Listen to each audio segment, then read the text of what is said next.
बड़ी खबर, ईडी ने दिल्ली में शराब घोटाले से जुड़े एक और आरोपी की गिरफ्तारी की है। ईडी ने अरुण पिल्लई नाम के आरोपी को गिरफ्तार किया है। शराब घोटाले में ईडी ने ये 11वीं गिरफ्तारी की है। तो वहीं तिहाड़ जेल में मनीष सिसोदिया से भी ईडी पूछताछ करेगी। मेरे सहयोगी शंकर आनंद फोन लाइन पर मौजूद है। शंकर, जो ये कार्रवाई हुई है, गिरफ्तारी हुई है, 11वीं गिरफ्तारी, अरुण पिल्लई की क्या भूमिका सामने आई है? देखिए, दिल्ली सरकार की जो आबकारी नीति मामले में जिस तरह से पॉलिसी बनाने में जिस तरह से फर्जीवाड़े को अंजाम दिया गया था, तो इसमें अरुण पिल्लई का जो रोल है वो बेहद महत्वपूर्ण था।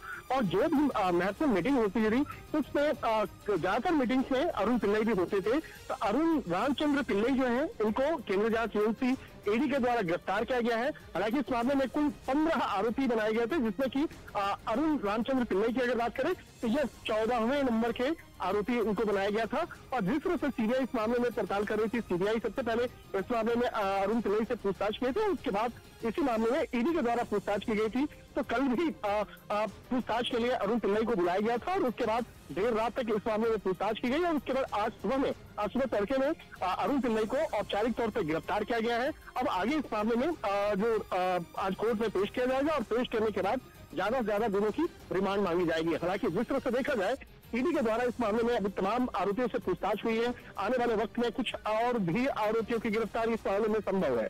जी ठीक है शंकर, आप नजर बनाए रखिए, आगे भी आपसे अपडेट लेंगे।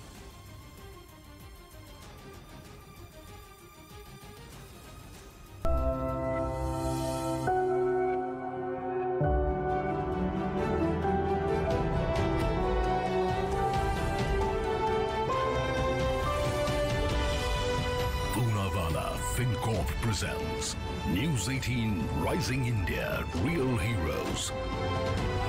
चलता रहा है। में कई परमाणु बम रखे हैं जो उसके दुश्मनों को कभी भी तबाह कर सकते हैं। इसीलिए कलिनिंग्राद का नाम सुनते ही यूरोप के देशों के पसीने छूट जाते हैं। खबर है कि पोलैंड को इस बार पुतिन के न्यूक्लियर अटैक का डर सता रहा है, जिसे देखते हुए उसने अमेरिका से अपने यहाँ परमाणु हथियारों को तैनात करने की अपील की है। क्योंकि अगर पुतिन ने इस बार वो कर दिया जिसकी धमकी वो पिछले कई महीनों से पोलैंड को दे रहे हैं, तो एक ऐसा युद्ध छिड़ेगा जो यूक्रेन जंग से कई गुना ज्यादा खतरनाक होगा। इस बीच खबर है कि ना करते करते अमेरिका आखिरकार यूक्रेन की अब तक की सबसे बड़ी मदद करने को तैयार हो गया। कहा जा रहा है कि अमेरिका ने यूक्रेन को अपना दमदार फाइटर जेट F-16 देकर बहुत बड़ा रिस्क उठाने का मन बना लिया है। क्योंकि अगर F-16 यूक्रेन के हाथ लग गया तो ये जंग रूस और यूक्रेन की नहीं बल्कि रूस और अमेरिका की हो जाएगी। और पुतिन बाइडेन को छोड़ेंगे नहीं। ऐसा इसलिए क्योंकि F-16 ऐसा लड़ाकू विमान है जिससे यूक्रेन रूस की सीमा के अंदर सीधे उसकी जमीन पर वार कर सकता है।